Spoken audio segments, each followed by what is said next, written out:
Hello friends, நம்ம பார்த்தீங்கன்னா இப்போ அந்த 3 ஸ்டார் ஈஸியாக எப்படி எடுக்கணும்னு சொல்லி பார்க்க போகிறோம். ஃபஸ்ட்டு பார்த்தீங்கன்னா நம்ம வெறும் கிங்கு ஒண்டி தான் வச்சுருக்காங்க. கிங்கை வந்து அந்த ஸ்கெட்டில் ஷாட்டுக்கிட்ட விட்டிங்கன்னு வச்சுக்கோங்க. ஃபஸ்ட்டு ஸ்கெட்டில் ஷாட்டர் அடிச்சிடும். அது முடிச்சக்கப்புறம் நீங்கள் அந்த இதுவை ட்ரிகர் பண்ணிட்டீங்கன்னா ஆட்டோமேட்டிக்காக அது வந்து ஆச்சிட்டு இருக்கும். அதுக்கப்புறம் நம்ம வந்து வார்டனை போய்ட்டு டேரெக்டாக அட்டாக் வச்சுட்டு விசார்ட் தவிர 2வது அட்டாக்கு அதை செலக்ட் பண்ணிடணும். செலக்ட் பண்ணிட்டீங்கன்னா அது அட்டாக் முடிஞ்சக்கப்புறம் நம்ம அந்த ஆஷஸ் ரேஞ்சு ஸ்பெல்லை ட்ரிகர் பண்ணிடணும்.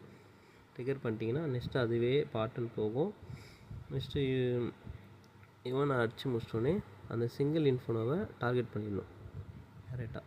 அதை டார்கெட் பண்ணிட்டீங்கன்னா சிங்கிள் இன்ஃபோ முடிஞ்சக்கப்புறம் அந்த கோலத்தை ரிலீஸ் பண்ணிடும். ஐஸ் கோலத்தை ரிலீஸ் பண்ணோடனே ரேஞ்சையும் ரிலீஸ் பண்ணிடும். டேரெக்டாக இப்போ என்ன பண்ணணுன்னா அங்கே போய்ட்டு சாம்பியனை போய் அடிக்கணும். சாம்பியனை அடித்து முடிச்சிட்டிங்கன்னா அவ்வளோதான், கிட்டத்தட்ட எல்லாமே முடிஞ்சிச்சு. இப்போ வந்து கரெக்டாக விசார்டு முடிச்சக்கப்புறம் விசார்டு நீங்கள் முடித்தக்கப்புறம் அங்கே மோனலித்திக்கிட்ட ட்ரிகர் பண்ணிடணும். ட்ரிகர் பண்ணிட்டீங்கன்னா உங்களுக்கு அது டோட்டலாக அவ்வளோதான் முடிஞ்சிச்சு.